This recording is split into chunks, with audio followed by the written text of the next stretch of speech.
Mark S. Brownlee, salah satu konten kreator reviewer teknologi yang sangat terkenal di kancah per-YouTubean, kali ini sepertinya tidak mendapatkan sebuah reaksi yang positif dari masyarakat. Beliau yang terkenal sebagai orang yang mengulas tuntas, bahkan sampai mengkritisi berbagai macam produk-produk teknologi ini, sepertinya lagi mendapatkan banyak kritikan baru. Dan kritikan ini datang bukan dari sosok yang kayak nggak suka dia, atau kompetitor, atau lain-lain, justru dari followersnya sendiri. Dan ini semua karena beliau mengeluarkan sebuah produk buatan dia dan timnya sendiri yang diperkenalkan dan diupayakan untuk disukai oleh para penontonnya, namun sayangnya para penontonnya atau followersnya sendiri nggak suka-suka amat. Jadi apa yang sebenarnya terjadi sama MKBHD? Ya, MKBHD, gue tahu cara baca gitu. Jadi apa yang sebenarnya terjadi sama Markus? Dan ini aplikasi apa? Kok bisa-bisa ini aplikasi harganya $50 per tahun?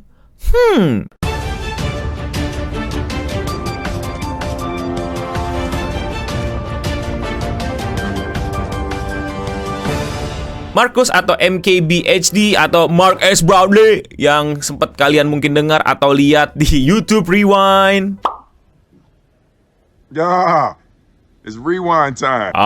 It's rewind time. Sebenarnya ada alasan kenapa dia bisa masuk ke YouTube Rewind. Dia itu adalah memang salah satu konten kreator yang besar banget, apalagi dalam genre teknologi. Dia itu suka banget nge-review teknologi-teknologi terbaru, nggak cuma smartphone, nggak cuma gadget, apapun, bahkan sampai aplikasi-aplikasi di dalamnya. Jadi beliau adalah sosok yang memang sudah sangat-sangat digandrungi, disukai, dan bahkan mungkin udah dianggap sebagai top of the top lah. Karena dia kalau bikin review itu emang cakep banget sih menurut gua. Bahkan dari segi filmmakingnya aja itu satisfying banget untuk nontonin dia tanpa lu harus ngerti gitu apa yang dia omongin. Dan dia sudah melakukan ini selama bertahun-tahun, jadi ya grindingnya kelihatan banget. Menang berbagai award, dimention sama banyak media, jadi pokoknya dia ini sosok yang udah bener-bener gede. Ya kalau lu pengen ngebayangin vibe-nya, apakah beda vibe-nya sama konten kreator luar sama konten kreator lokal teknologi, ya menurut gue ya sama-sama aja lah. Mungkin lebih ke production cost-nya atau barang yang di-reviewnya, karena kalau kalian tahu lah, berbagai macam barang itu biasanya ya, apalagi teknologi itu lahir ya di tanah Paman Sam sana. Kagak di tanah sini, kosan gua kagak ada. Jadi mungkin dia bisa jauh lebih cepat dapat aksesnya, jauh lebih gampang dapat barangnya, jauh lebih banyak dapat privilege lah karena dia tinggal di sana dan dia adalah sosok yang besar dibandingkan sama reviewer lokal di Indonesia. Bukan berarti nggak bagus, cuman emang secara geografi emang nggak diuntungkan. Tapi yang bikin vibe teknologinya beda banget adalah dia itu nggak lama dari sekarang itu tuh pernah kayak semacam dikritik lah sama beberapa developer atau pembuat aplikasi karena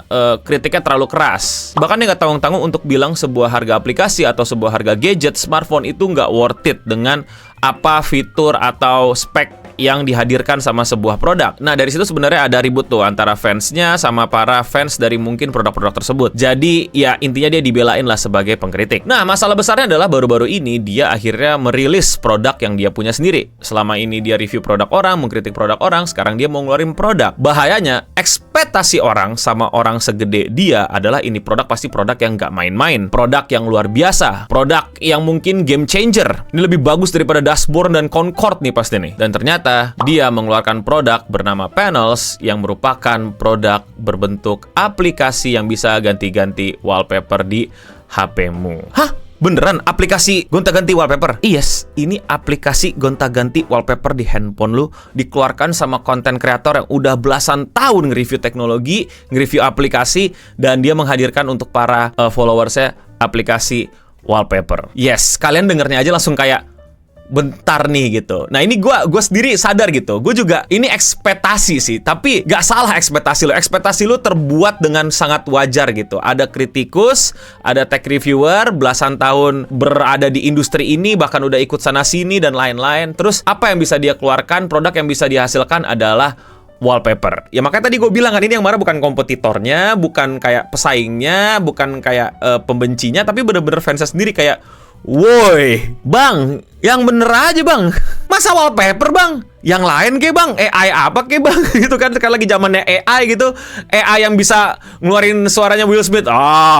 It's rewind time ke atau apa ke? No, it's wallpaper app. Dan iya, emang itu yang dia bikin. Ya udahlah, meledak-meledak lah orang dan langsung lah keluar banyak meme, banyak kritikan, banyak tweet. Imagine having a large enough audience untuk bikin coba banyak idea gitu, dan lu malah pilih a subscription based wallpaper app. Bener sih, masuk akal sih gitu loh. MKBHD, the tech guru who always warn us about overpriced gadget, has just released a $12 a month wallpaper app.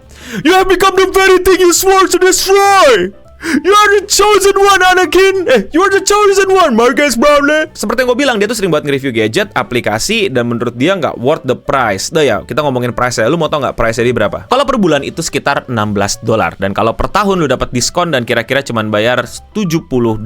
Tapi to be fair, ini ada versi free-nya. Ya seperti aplikasi-aplikasi pada umumnya lah, yang lu mainin, yang lu download atau salah ke download tapi terus lu mainin gitu. Habisnya lu bingung mau main game apaan karena handphone lu nggak kuat. Padahal lu udah ngerengek ke mak lu, udah ngerengek ke bapak lu, udah nendang-nendang pintu, udah banting-banting barang tapi masih nggak dibeliin handphone baru, sehingga lu cuma bisa mainin game-game yang ya kepenuhan juga size lu untuk download karena kepenuhan sama game-game gacha lu yang lain. Jadi ya udah, lu bisa pakai coba aplikasi ini secara free dengan bayar ads. Bayar ads tuh maksudnya ya lu nonton ads, lu nunggu ads-nya keluar, terus lu pencet close.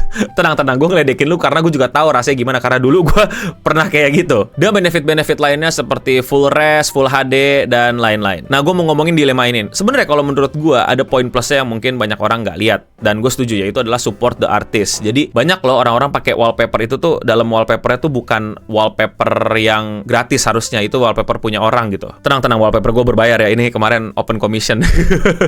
Yang dimana itu menurut gue bagus ya. Cuman ya $12 per bulan, kalau gue ratain $10.000 per dolar gitu ya, itu ya $120.000 per bulan. Ngelebih-lebihin subscription nonton film, subscription game. Xbox tuh berapa sih, kok nggak salah 70.000 apa 60.000 gitu. Dan ada yang nemu tuh kalau di Twitter, itu ada wallpaper gambarnya cuman bener-bener warna orange. Dan kalau lu berlangganan selama belasan dolar per bulan, lu bisa mendapatkan wallpaper orange ini. Mantap. Support the artist. Siapa ini artisnya? Trade offer. I receive $50 per year. You receive orange in HD. Lalu hal yang kedua pengen gue omongin adalah ekspektasi penonton nggak salah, karena memang terbuild dengan rata ke banyak orang. Cuman nggak salah juga sebagai kreator, reviewer, kritikus, siapapun itu mengeluarkan produk yang ternyata ya udah. Dan beberapa orang bilang kayak gini, kalau aplikasinya buat wallpaper masa butuh permission sebanyak ini, ngapain? Buat apa? Dia ngedetek ini, gue kemana, gue di mana, gue pakai apa dan lain-lainnya. Ini wallpaper mau ngapain? Ini ngalah-ngalahin FBI sama CIA ini apa wallpaper app? But ada satu hal yang perlu kita apresiasi dari Marcus Brownlee. Aduh, gue capek ngomongnya. Pokoknya si Marcus ini tuh punya hal yang menurut gue sangat perlu kita acungi jempol, adalah bagaimana cara dia merespon kritikan tersebut. Lihat deh tweetnya ini. Ini lumayan banget loh. Ini bener-bener keren loh. Menghadapinya nggak kayak Logan Paul sama KSI gitu. Ngadepin kritikan waktu ngeluarin produk yang nggak sehat buat anak gitu, yang literally nge-milking fansnya gitu. Buat gue ini sangat respectful ya, dan sangat jelas gitu. Dia terima kritikan, dia memahami kritikannya, bahkan dia baca kritikannya dan put it in mind gitu loh. Dan dia berharap kalian semua masih nungguin untuk kedepannya ini updatean produknya bakal kayak gimana. Serius, ini keren banget loh, karena gue pernah ngurus PR, hal-hal yang kayak gini juga, dan ini buat gue keren banget. Mungkin teman-teman yang pernah kerja di agency, di bidang komunikasi pasti paham kalau respon-respon kayak gini adalah yang oke. Gue akuin ya, kalau gue pribadi gitu ya, nge-PR-in diri sendiri kurang baik kayaknya. Makanya memang dalam beberapa hal kita tuh, nggak kita sih, gue atau mungkin perusahaan-perusahaan itu tuh mesti punya tim khusus yang menghadapi hal-hal kayak gini. Konten kreator juga gitu, jangan dikasih main Twitter. Gue aja ngelok Twitter gue. Poinnya adalah kalau kalian tahu, kalau misalnya sendirian gitu ya, tidak ada teman diskusi untuk respon yang kayak gini, kadang-kadang tuh yang keluar jadi hal yang kontraproduktif itu sih. Dan gue akui itu gue lakuin sendiri lemah gitu, nggak tahu kenapa. Tapi ya mungkin lu pada juga ngerti maksud gue ya.